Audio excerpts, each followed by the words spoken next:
Halo, selamat pagi. Ini beneran pagi loh, asli. Gue bikinnya. Karena hari ini gue berangkat pagi, ini sekitar jam 7 karena apa? Karena harus cari duit. Buat apa? Kalian udah tahu dong kalau udah Juni Juli itu adalah hari-hari di mana anak-anak naik-naikan kelas lah, masuk sekolah baru lah. Pokoknya intinya Juni Juli itu adalah bulan bulan di mana orang tua harus bekerja lebih keras untuk mencari uang sekolah. Iya nggak sih? Iya nggak tahu ya. Kalian ngerasain hal yang sama apa enggak sama aku? Tapi aku mau cerita hidup aku aja. Nggak peduli sama hidup kalian.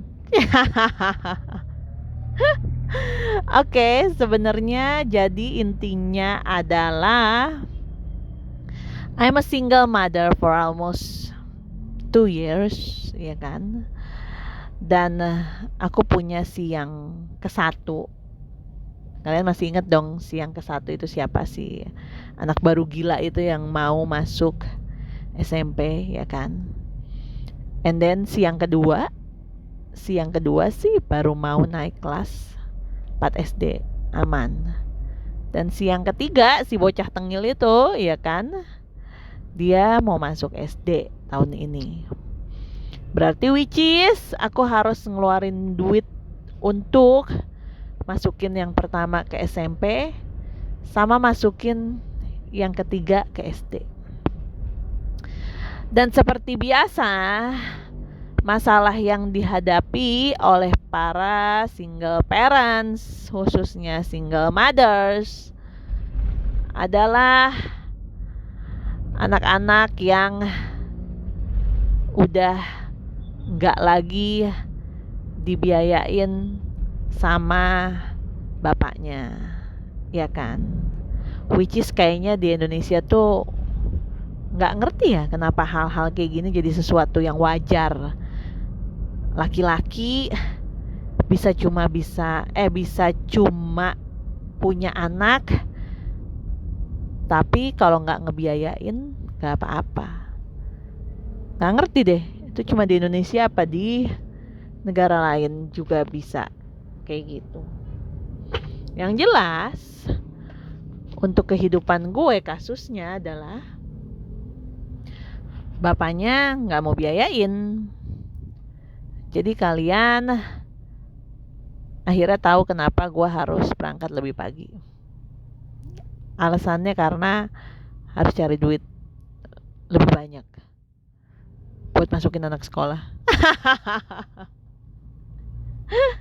Ya udah, tapi maksud gue kayak cerita-cerita kayak gini ya, bukan bukan bukan cuma terjadi di hidup gue doang gitu loh. Jadi gue kayak ngerasa yang nggak terlalu sengsara-sengsara banget sendirian di dunia gitu loh, karena ternyata banyak jutaan dan ya jutaan perempuan di luar sana mungkin yang merasakan hal yang sama kayak gue gitu loh, yang harus sendirian, bukan cuma untuk ngebiayain sekolah anak, tapi juga mikirin kehidupan mereka gitu loh, makan mereka, jajan mereka,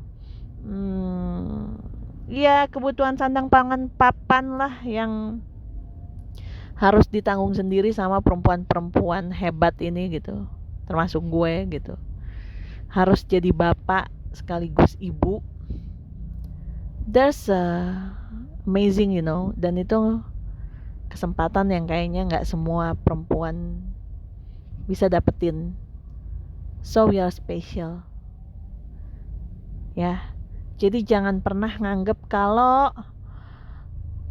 kita nggak punya laki-laki, nggak punya laki ibaratnya, atau kita udah harus sendiri untuk ngebiayain semua, terus kita jadi jadi yang ngerasa minder atau apa, malah justru kita lebih hebat dari perempuan-perempuan biasa gitu loh.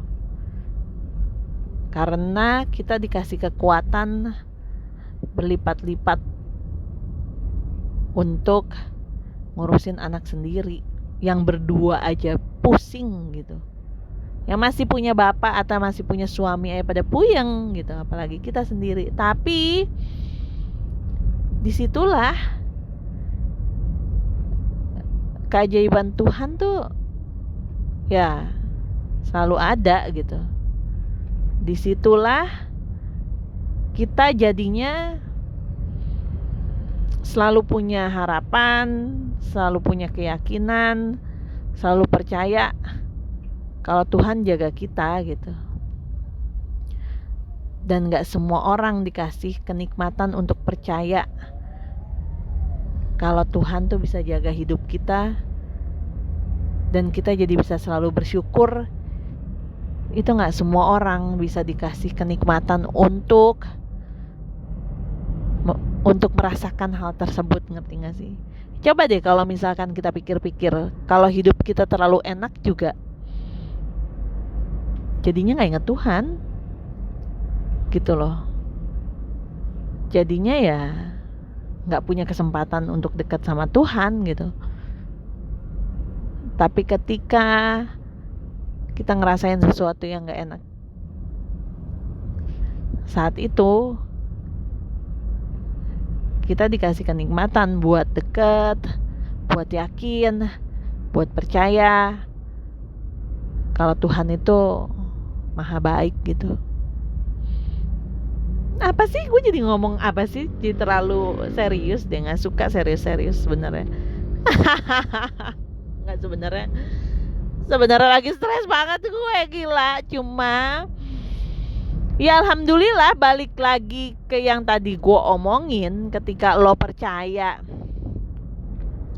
kalau lo dijaga dan lo yakin kalau Tuhan lo itu tahu lo punya kemampuan, punya kapasitas untuk bisa ngelewatin ujian yang dia kasih.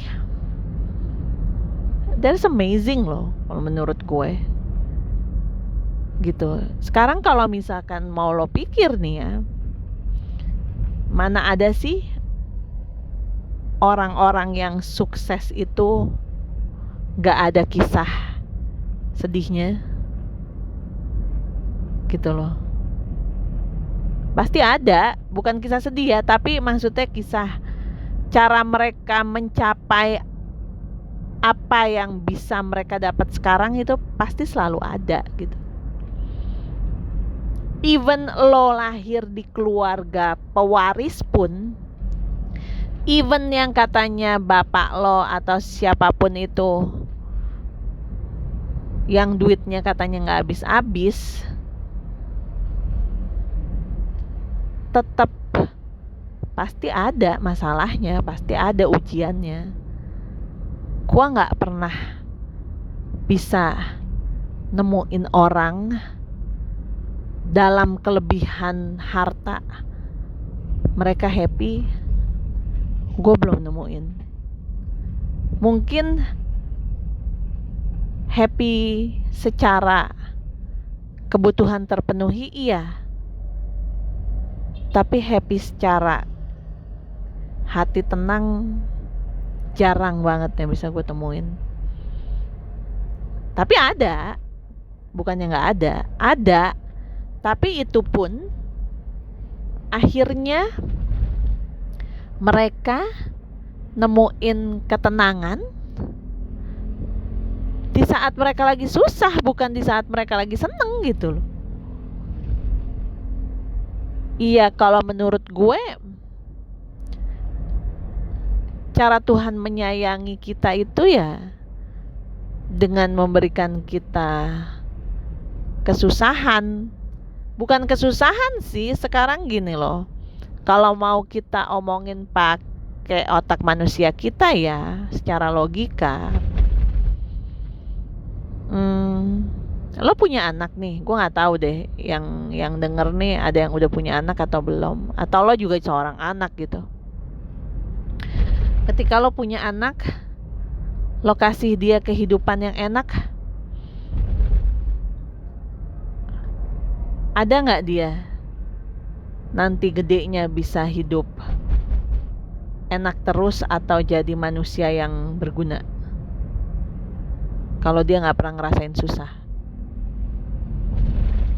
Coba gue pengen tahu cerita lo, siapa temen lo yang dari dulu hidupnya enak tapi sekarang masih sukses gitu, masih enak aja terus hidupnya. Gue pengen tahu ada nggak sih orang yang hidupnya enak terus. Gue tadinya mau ngomong ada, itu gue gitu, tapi enggak. Gue 40 tahun doang hidupnya enak, sisanya kesininya kayaknya akan lebih enak. Tapi untuk mau ke lebih enak itu bener-bener gue harus ngerasain gak enak dulu gitu. Jadi menurut gue gak ada orang yang hidupnya enak terus tuh, gak ada. Mau lo seorang raja atau ratu sekalipun, kalau lo renungin atau lo pernah baca sejarah,